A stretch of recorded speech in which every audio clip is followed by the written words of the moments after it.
How's everyone doing today?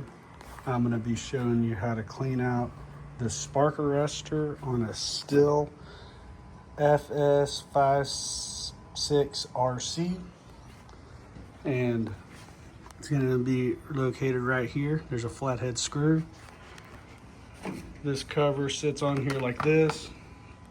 One screw on the top here, and if you flip it over, one screw right there on the bottom of the exhaust, one side right there by the carburetor, and then two screws right here. These are all going to be a T25. This, if I can get the focus.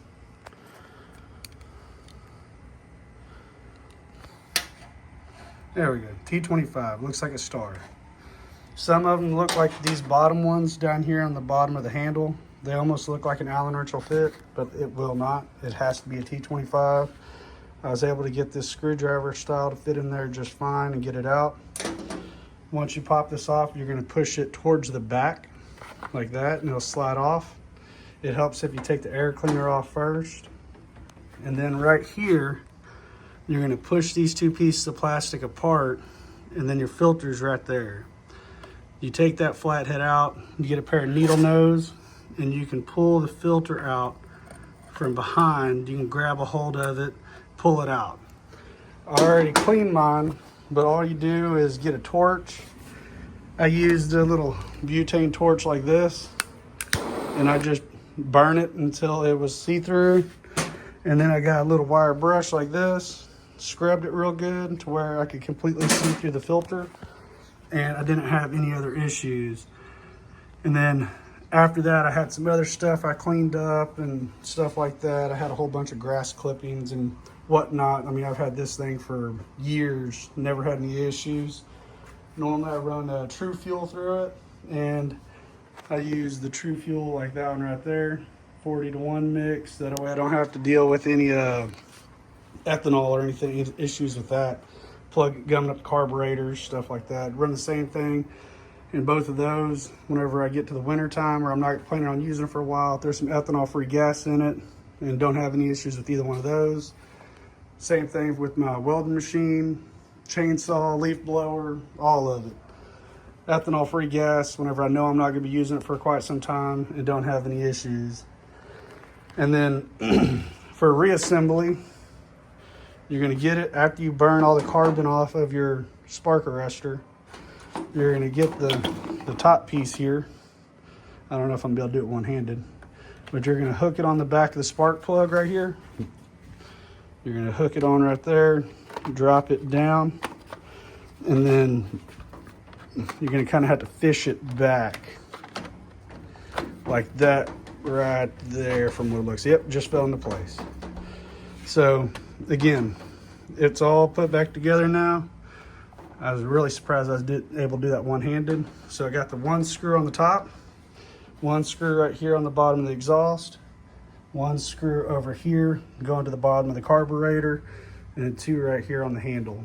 So what you're going to do, I'm going to put the top one in, and these are what the screws look like right here. This one's the one that goes in by the top of the spark plug because it screws into the head, so you don't want to tighten it too much because you can strip it out. Then these four screw into the plastic. The one by the exhaust, one by the carburetor, and the two at the handle. So we're going to get this one right here. This is the one that screws in by the spark plug. We're going to go ahead and drop it off in the hole.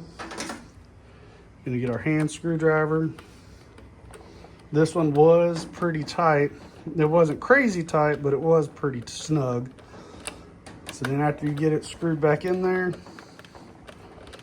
and then the main reason why you'd want to clean out your spark arrestor is if your weed eater is not running, like you pull the trigger all the way to have it to where it's trying to run full throttle and it's not, and it starts like sputtering and it seems like you're having a lack of fuel issue. Like that's going to be the main sign to where it sounds like it's either choking out or has some type of issue with your fuel system. But if you know, like I know that I don't have an issue with my fuel system because I run the True Fuel, and that is a very great product. Even whenever I was with the fire department, we ran that in all of our small engines, our boats, everything, because you just don't have any issues with plugged up carburetors. But normally it just seems like the motor's try it. At an idle, everything will seem fine. But it's once you get past an idle, is whenever you start having issues. So then afterwards, you just put all your screws back in.